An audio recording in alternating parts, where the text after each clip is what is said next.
Bismillahirrahmanirrahim. Assalamualaikum warahmatullahi wabarakatuh.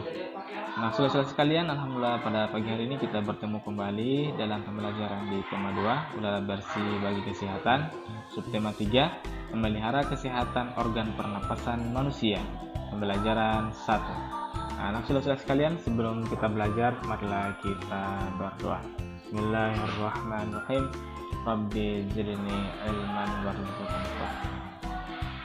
Semoga kita senantiasa diberikan ilmu dan pemahaman yang baik-baik, dan kita menggunakan ilmu yang kita dapat untuk hal-hal yang baik pula. Nah, kita tentu selalu menjaga kesehatan tubuh, termasuk kesehatan organ pernapasan. Namun, seringkali faktor lingkungan sangat besar mempengaruhi kesehatan kita. Seperti yang terjadi pada tahun 2015, bencana kabut asap melanda sebagian wilayah Indonesia, terutama di Sumatera dan Kalimantan.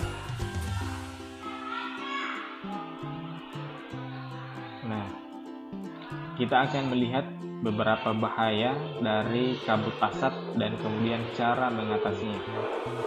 Nah, kebakaran lahan dan hutan telah menjadi bencana kabut asap, dan kemudian pemerintah sudah berusaha mematikan titik-titik kebakaran, tetapi hasilnya kabut asap masih ada. Apa saja bahaya kabut asap kebakaran dan apa yang harus kita lakukan apabila di daerah kita terkena kabut asap? Nah, berdasarkan pantauan indeks pencemaran udara di Jambi, Palembang, dan Palangkaraya sudah sangat tinggi atau tidak sehat.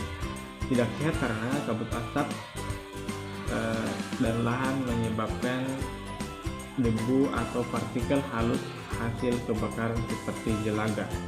Saking halusnya, partikel ini akan dengan mudah terisap dan mengotori sistem pernapasan kita. Nah, selain partikel halus, asap kebakaran juga mengandung zat-zat berbahaya seperti ozon, sulfur dioksida, karbon monoksida, dan nitrogen dioksida.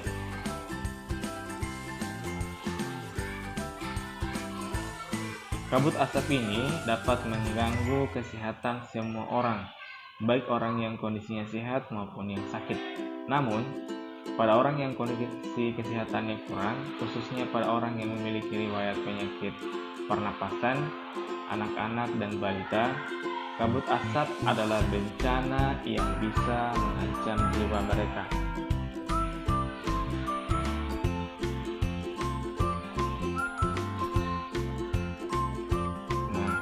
Apa saja kira-kira bahaya kabut asap bagi kesehatan kita? Nah, yang pertama, kabut asap dapat menyebabkan iritasi pada mata, hidung, dan juga tenggorokan. Kabut asap dapat menyebabkan reaksi alergi, peradangan, dan mungkin juga infeksi. Yang ketiga, kabut asap dapat memperburuk penyakit asma dan penyakit paru kronis lain seperti bronkitis kronik.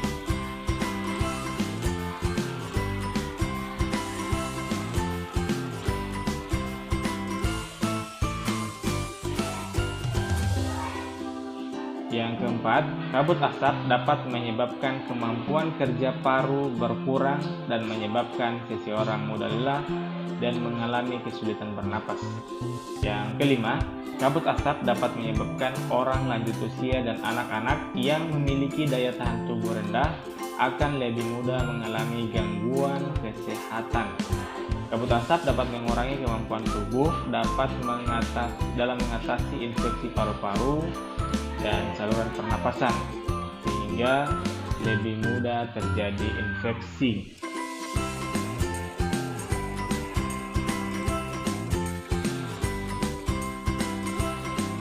Yang ketujuh, kabut asap dapat memperburuk penyakit pernapasan yang sudah ada. Kabut asap menyebabkan polusi pada air bersih, tanaman sayur, buah-buahan, dan makanan yang tidak ditutup. Kabut asap memperburuk kondisi lingkungan sehingga infeksi saluran pernapasan akut atau ISPA akan mudah terjadi. Nah, itulah 9 bahaya kabut asap yang dapat merusak atau mengganggu kesehatan kita tentunya. Dan yang kemudian, bagaimana kira-kira cara mengatasinya? Yang pertama, hindari atau kurangi aktivitas di luar, terutama bagi mereka yang menderita penyakit jantung dan gangguan pernapasan. Yang kedua, selalu memakai masker jika pergi keluar. Pakailah masker dengan benar untuk menutupi hidung dan mulut.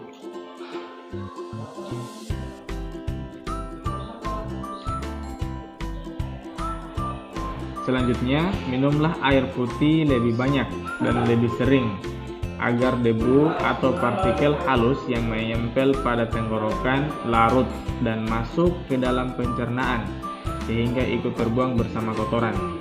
Yang keempat, segeralah berobat ke dokter atau sarana pelayanan kesehatan terdekat bila mengalami kesulitan bernapas atau gangguan kesehatan lain.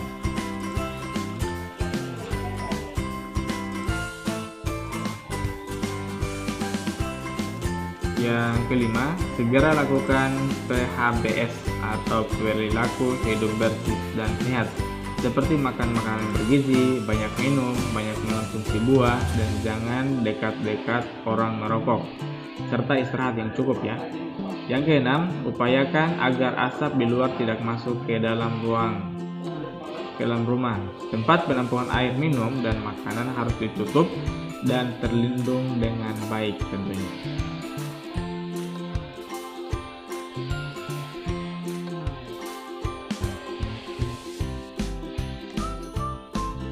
Yang kedelapan, buah-buahan dan sayur-sayuran dicuci sebelum dikonsumsi. Bahan makanan dan minuman yang dimasak perlu dimasak dengan baik. Itulah 8 cara bagaimana mengatasi bahaya kabut asap.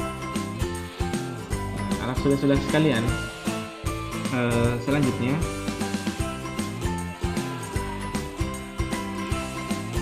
kita akan menjawab beberapa pertanyaan.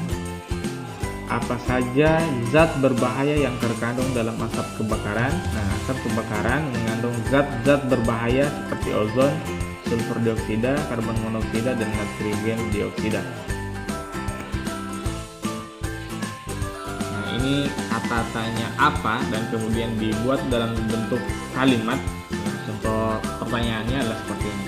Apa saja zat berbahaya yang terkandung dalam asap kebakaran? Jawabannya seperti di bawah ini. Baik, selanjutnya yang akan menjadi tugas Ananda adalah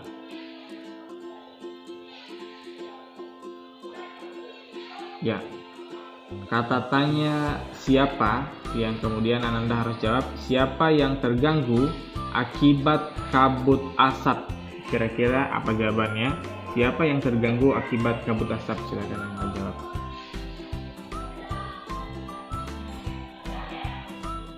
Selanjutnya, di mana daerah yang memiliki indeks pencemaran udara sangat tinggi atau tidak sehat?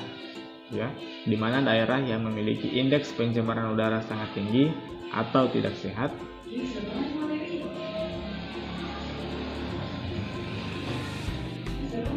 Lanjut. Selanjutnya adalah bagaimana cara kita melindungi diri dari kabut asap? Tentu jawabannya tadi ada dalam teks, silakan Anda jawab.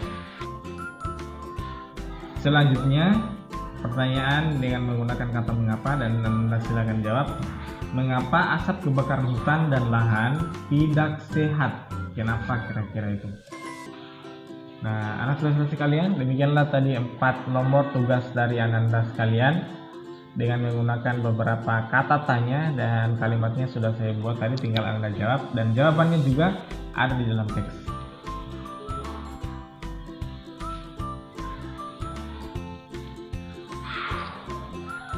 Kita tutup pembelajaran kita pada pagi hari ini dengan mengucapkan alhamdulillahirabbil alamin, subhanakallahumma wa bihamdika asyhadu an la ilaha illa anta astaghfiruka wa atubu ilaik. Assalamualaikum warahmatullahi wabarakatuh.